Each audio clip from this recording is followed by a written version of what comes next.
dan framework awal dari konstitusi dalam rangka menghormati dan menjunjung tinggi hak martabat manusia. Kira-kira bukunya Pak Janet ini dengan melakukan pendekatan teori hukum progresif dari Sachitto Harjo mendekati ke arah pandangan ini, yaitu hukum adalah dari manusia dan untuk manusia. Hukum itu harus membawa kemanfaatan. Hukum itu harus membawa keadilan dan kemanfaatan dalam kehidupan berbangsa dan bernegara. Oleh karena itu, manakala hukum itu, teks hukum itu tidak membawa keadilan dan kemanfaatan sedemikian rupa, maka harus direkonstruksi sedemikian rupa penafsirannya untuk memenuhi tuntutan itu. Putusan Mahkamah Konstitusi mengandung keadilan substansial yang menyampingkan keadilan prosedural, kemudian prinsip pelindungan hak konstitusional warga, prinsip non-diskriminasi. Dalam kaitan dengan itu, Mahkamah Konstitusi sekali lagi banyak mempergunakan penafsiran teleologis dan kemanfaatan serta keadilan dari hukum. Kalau dalam pandangan penafsiran konstitusi yang ada dua, ada forward looking, yaitu melihat ke depan, keadilan, kemanfaatan, dan backward looking, melihat pada kondisi sosiologis pada perumusan dan sejarah perumusan konstitusi, maka apa yang dipegang oleh konstitusi banyak menganut aliran forward looking. Tentang pemilihan umum melalui judicial review maupun putusan-putusan dalam perselisihan hasil pemilihan umum, maka dapat dibaca secara utuh dalam buku ini paling tidak sampai pada tahun 2012, karena saya melihat data sampai tahun 2012 di muat sini. Ada cantik termasuk intensitasnya sangat tinggi. Bayangkan di Undang-Undang Pilkada saja pengujian mengenai tidak pernah dihukum yang menjadi syarat untuk menjadi calon kepala daerah itu berkali-kali, paling tidak 3 kali dikabulkan oleh Mahkamah Konstitusi dengan menyempurnakan putusan yang sebelumnya. Jadi Mahkamah Konstitusi memiliki 3 pandangan yang saling mengisi dalam 3 permohonan mengenai hal yang sama. Jadi Mahkamah Konstitusi rupanya bukan tidak konsisten, tapi tidak berpatok betul pada pandangan dalam putusan sebelumnya, tetapi kadang selalu memperbaiki dan menyempurnakan. Dengan judul Hukum Pemilu dalam Jurisprudensi Mahkamah Konstitusi, kami tidak akan mengulas apa isi buku itu, karena tujuan utama dari kegiatan ini untuk membedah, dan untuk membedah ini sudah ada Bapak Ibu narasumber yang kita harapkan dapat mengkritisi, memberikan masukan, saran, dan pendapat terhadap buku yang kami tulis ini. Namun demikian, ada hal yang ingin kami sampaikan di sini adalah bahwa buku Hukum Pemilu dalam Jurisprudensi Mahkamah Konstitusi ini kami susun berdasarkan hasil penelitian kami yang kami lakukan dalam rangka penyusunan disertasi kami. Oleh karenanya sudah sepantasnya lah dan sepatutnya lah kami menyampaikan ucapan terima kasih yang beda terhingga kepada yang terhormat Bapak Profesor Dr. Mahfud MD, yang ketika itu kami melakukan penelitian dan studi S3, beliau sebagai promotor kami. Yang tiada terhingga pula kepada yang mulia Bapak Profesor Dr. Arif Hidayat, yang ketika itu bertindak sebagai co-promotor pemilu kepala daerah. Dari beberapa putusan yang dikeluarkan oleh Mahkamah Konstitusi, banyak hal yang menarik yang bisa kita ambil dalam putusan itu. secara garis besar tadi sudah disampaikan oleh Yang Mulia Bapak Ketua Mahkamah Konstitusi. Oleh karenanya buku ini tentu diharapkan dapat menjadi rujukan bagi peserta pemilu maupun bagi penyelenggara pemilu, karena bagaimanapun juga sesuai dengan ketentuan atau norma dasar yang terdapat di dalam Undang-Undang Dasar, bahwa putusan Mahkamah Konstitusi final and binding.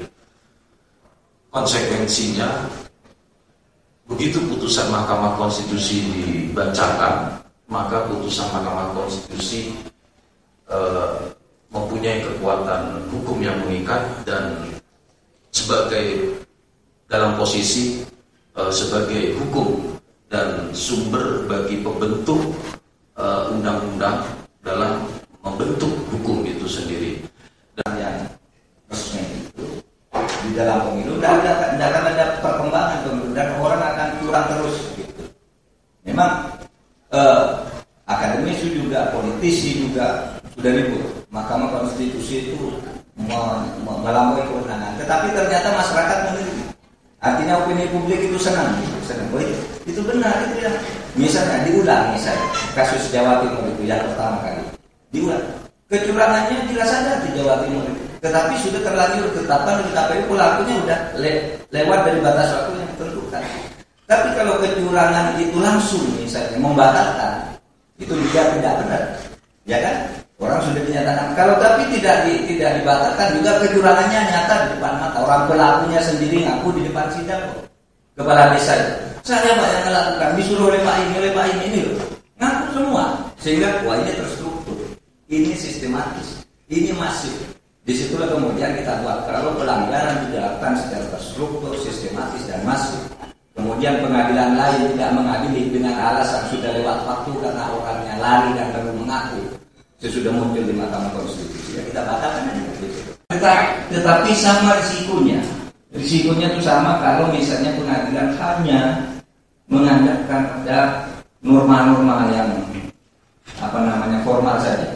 Sama risikonya itu juga bisa dipermainkan. Kalau tidak usah pakai ini, pasal ini, pakai pasal ini. Kalau tidak usah pakai pasal ini, pakai undang-undang ini, terus begitu. Sehingga sebenarnya apapun, apakah itu keadilan substantif atau keadilan prosedural, itu risikonya sama, tergantung pada manusianya juga.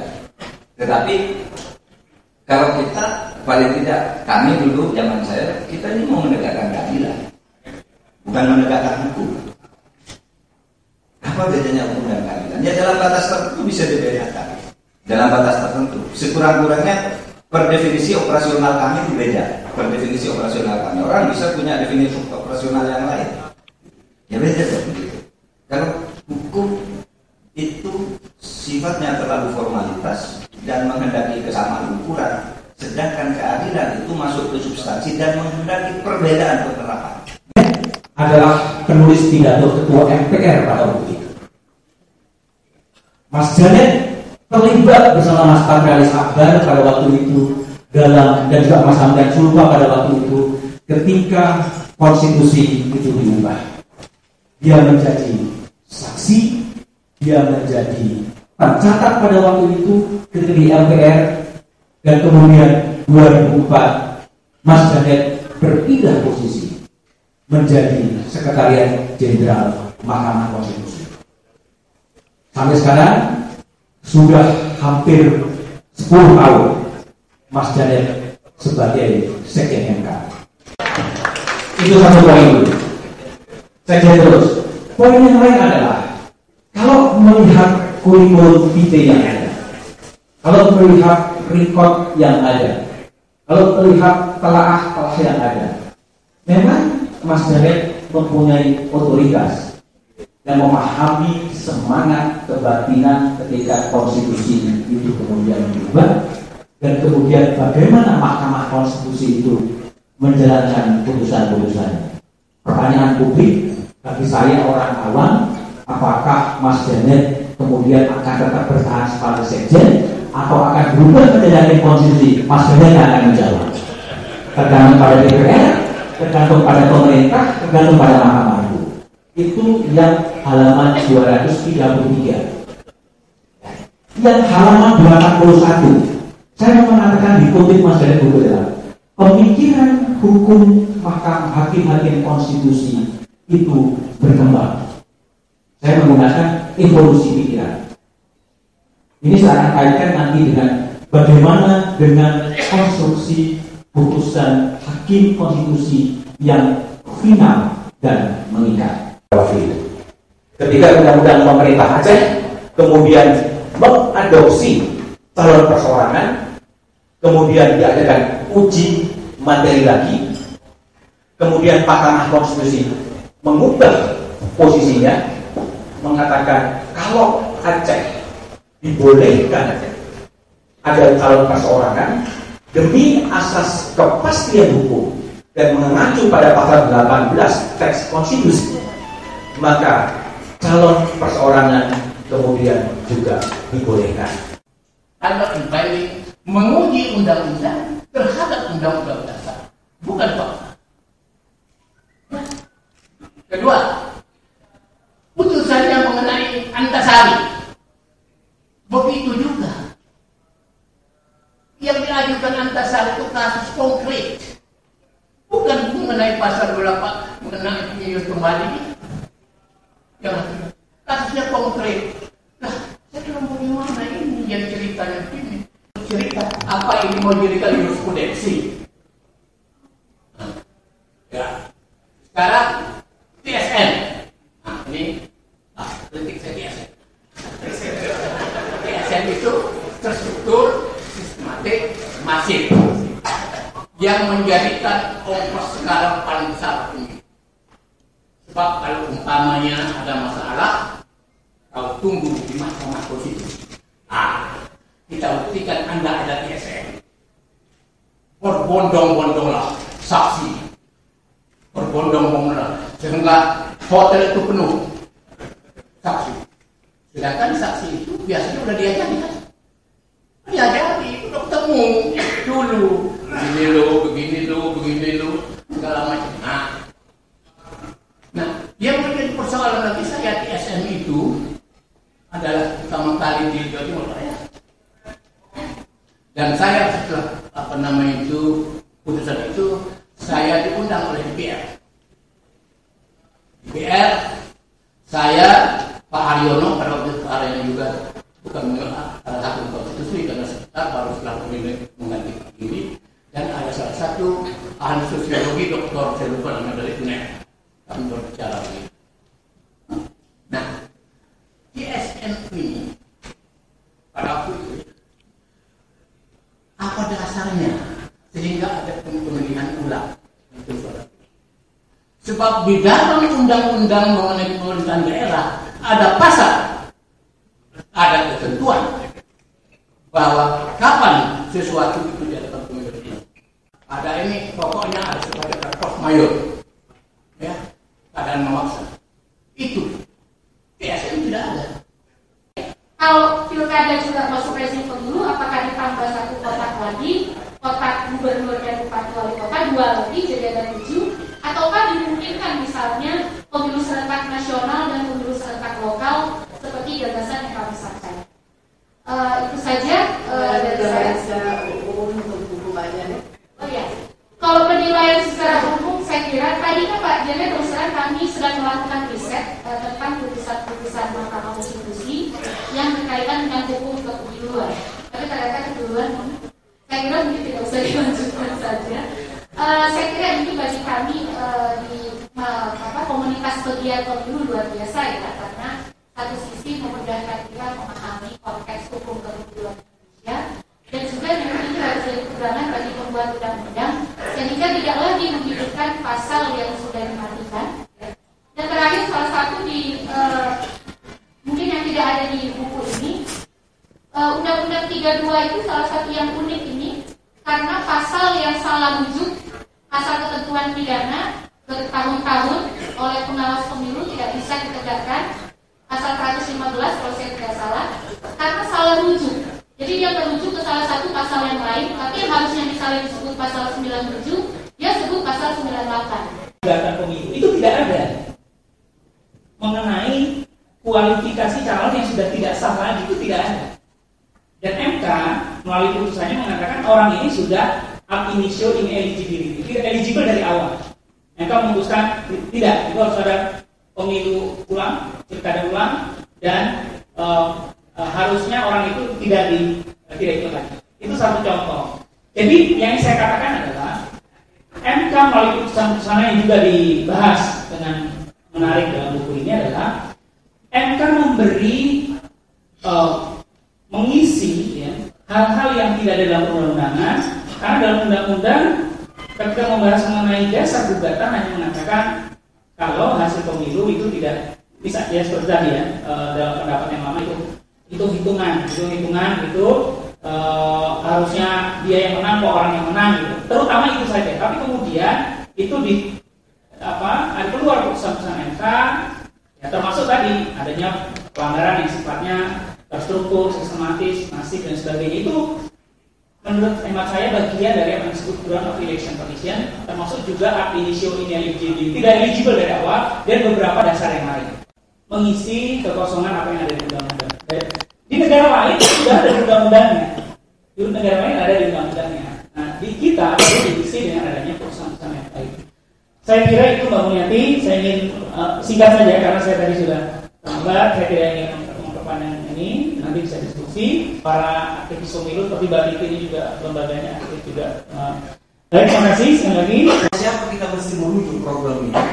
Sehingga ketika ada satu lembaga pengadilan yang diberikan wewenang untuk menyelesaikan, itu tidak menjadi garapan lembaga peradilan yang lain. Apa bisa diatur? Kira-kira bagaimana keluar dari problem ini? Ini yang menurut saya belum ada jawaban ini. Ya, publik tentu menjadi semakin bingung. Ya, sehingga kemudian orang cari selamat. Istilah saya itu kalau ada orang yang misalnya oleh Bawaslu diputuskan A, ya, itu lihat di mana celah lain kita bisa gugat atau mengukurkan putusan Bawaslu bahwa kita dari DKPP. DKPP gagal, dia cari lagi lembaga mana yang kira-kira bisa membuka peluang untuk dia selamat. Ajukan lagi ke situ. Jadi pertanyaan saya, ini bagaimana menyelesaikan problem ini?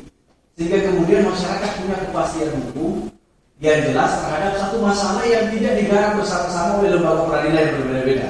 Jadi saya kira itu memang proses sebelum pemilu ya, sebelum pemungutan suara. Tapi kalau seumpama diadili sesudah pemungutan suara, itu akibatnya tidak pada hasil pemilunya, itu pada organisasinya, pada pejabat. Tetapi memang pernah ada di zaman kami dulu di sini, putusan Mahkamah Konstitusi itu diputus berbeda oleh peradilan tata usaha negara. Itu sering. Sudah diputus oleh MK, tiba-tiba muncul peradilan tata usaha negara. Lalu kita koordinasi di sini dengan Pak Hakim, Pak Jaksa Agung dan macam-macam, ketemu ketua KPU Pak Hafid, pada waktu disepakati. Pokoknya kalau sudah soal pemilu itu, maka yang berlaku mengikat itu putusan MK, dan itu dibuat surat edarannya pada waktu itu. Kalau sudah pemilu putusan MK. Lalu bagaimana dengan PCLT? Itu tidak mengikat, itu hanya pernyataan kedudukan hukum saja, tapi seluruh putusannya itu yang putusan MK, karena itulah kata konstitusi. Ini menurut Pak Hakim itu Pak. Sikap menurut Anda kalau ditanya nanti, oh Bapak karena pakai teori itu, kami pakai definisi ini.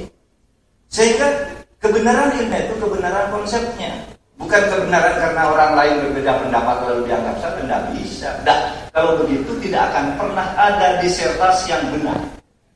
Kalau hanya berbeda pendapat itu lalu itu dianggap salah. Makanya saya katakan ketat dari metodologi, soal yang lain itu isi belakangnya gampang.